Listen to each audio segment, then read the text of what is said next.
think that there are real issues in China now, and they changed really in the last 4 years.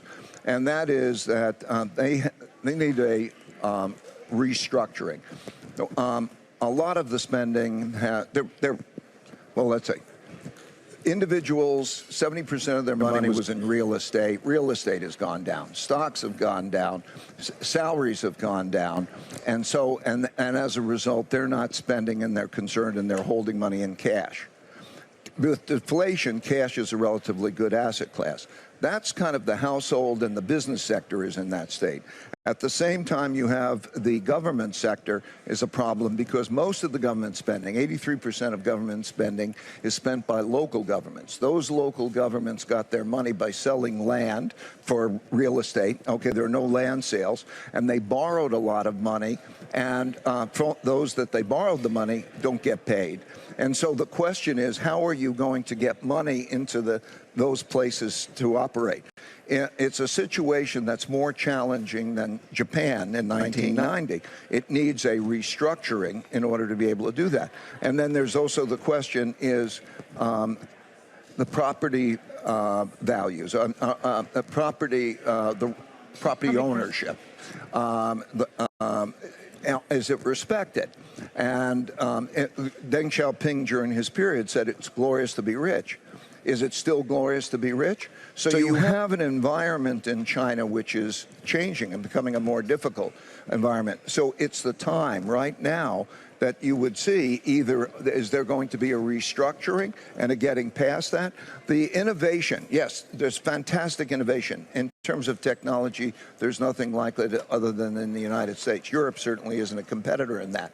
However, it's very much government directed. Can there still be entrepreneurship and that inventiveness? These are big cosmic questions for... Given the environment that you have just painted for us, is China still the place to do business? Is China still the destination for your investment money? You've said time and again that you should be invested in Yes, China. I just want to be clear about the investing in China.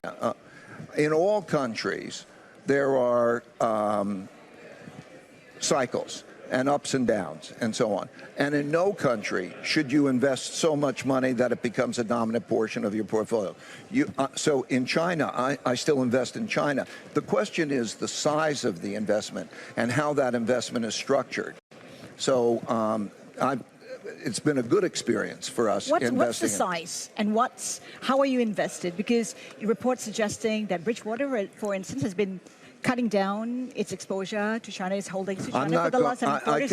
It's not my place to talk about Bridgewater's exposure. That's fine, but how do you see investing in China? I see investing in China as largely a very attractively priced place that now has a lot of questions regarding the issues that I've just referred to.